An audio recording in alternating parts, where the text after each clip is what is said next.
Köpekler bozkurdun bir alt türüdür ve tilki ve çakallarla akrabadır. Köpek dünyanın en yaygın ve en popüler iki evcil hayvanından biridir. Diğeri kedidir. Köpek, gri kurttan ayrıldıktan sonra 400'den fazla farklı türe evrildi. İnsanlar farklı ihtiyaçları karşılayan köpeklerin yaratılmasında önemli bir rol oynadı. Köpekler insanlarla ilk karşılaşmalarından itibaren belirgin olan içgüdüleri vurgulamak için yetiştirildi. Köpeklerin evrimiyle ilgili ayrıntılar belirsiz olsa da ilk köpekler keskin görme ve koku alma duyularına sahip avcılardı. İnsanlar bu içgüdüleri geliştirdiler ve ihtiyaca göre de yeni türler yarattılar.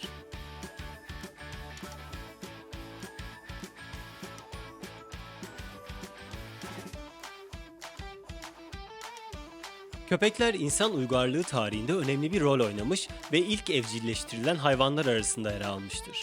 Avcı toplayıcı toplumlarda yırtıcılara karşı koruma amaçlı kullanıldılar.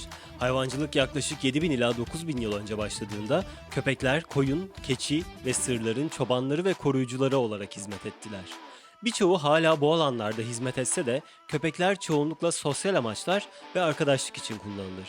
Bugün köpekler, körler ve engelliler için rehber olarak veya polislere yardımcı olmak için kullanılırlar. Köpekler hastaları iyileştirmeye teşvik etmek için bakım evlerinde ve hastanelerde terapide bile kullanılmaktadır.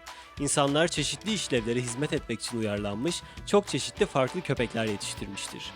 Eski Mısır'da köpeklerin tanrısal özelliklere sahip olduğuna inanılıyordu. Onlara mücevherli tasmalar takıp en güzel yiyeceklerle besliyorlardı. Sadece soyluların safkan köpeklere sahip olmalarına izin veriliyordu ve bir hükümdarın ölümü üzerine en sevdiği köpek onu öbür dünyada koruması için onunla birlikte gömülüyordu. Avrupa, Orta Doğu ve Kuzey Amerika'daki duvarlarda ve mezarlarda bronz çağdan kalma köpek resimleri bulunmuştur. Bu tür kalıntılar insanların çağlar boyunca köpeğe verdiği önemi gösteren silinmez kanıtlardır.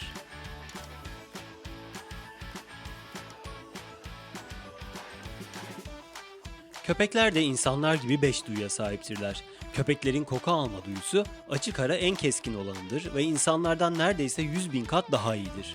Köpekler kayıp kişileri takip etmek, insanlar tarafından tespit edilemeyen gazlar gibi zehirli maddelerin izini sürmek gibi görevlerde kullanılmaktadır.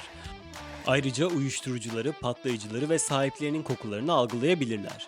Bununla birlikte tüm köpek burunları aynı değildir. Alman çoban kurdu ve tazı gibi bazı ırkların koku alma duyuları diğerlerinden çok daha keskin bir şekilde gelişmiştir. İzleme yapmak için kısa burunlu cinsler tercih edilmezler. Köpeklerin tat alma duyuları insanlara oranla zayıftır. Köpekler kendi başlarına yaşamaya zorlanırlarsa çok fazla ayrım gözetmeksizin hemen hemen her şeyi yiyebilirler. Köpeklerin keskin bir işitme duyusu vardır. İnsanlar saniyede 20.000 titreşim ses algılayabilirken köpeklerde bu sayı 35.000'dir. Ayrıca dikkat dağıtıcı sesleri filtrelemek için iç kulaklarını kapatabilirler.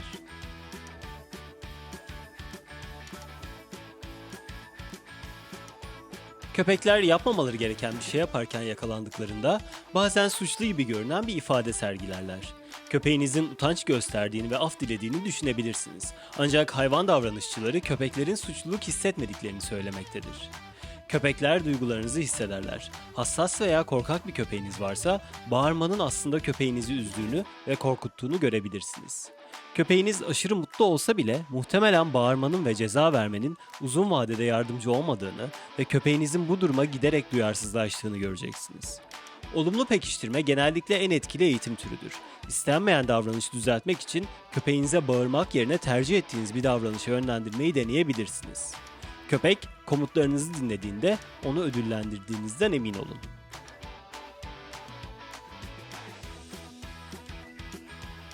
Bilim insanları köpeklerin çoğunun 2 yaşındaki bir çocuğun zekasına sahip olduğunu söylemektedir. 200 kelimeye kadar anlamalarının yanı sıra insanları ve diğer köpekleri ödül ve yemek için manipüle edecek kadar zekidirler.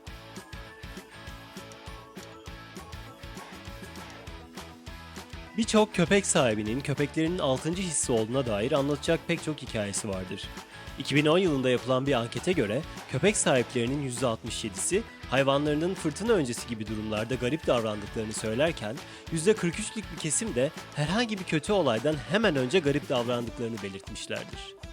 Bilim insanları bu duruma bir açıklık getiremiyorlar ancak yine de köpeğinize kulak vermek sizin tercihinizdir.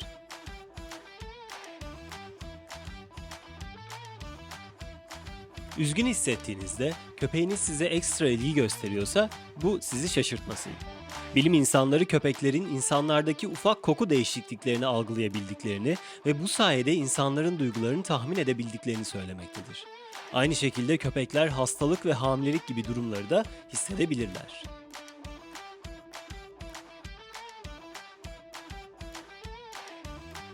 Eğer köpeğinizin patilerinin koktuğunu fark ettiyseniz bu durum sizi şaşırtmasın. Çünkü insanların vücudunun çoğu bölgesinde ter bezleri bulunurken köpeklerin ter bezleri sadece ayaklarındadır. Köpekler vücut ısılarını dengelemek için de ağızları açık bir şekilde nefes alıp verirler.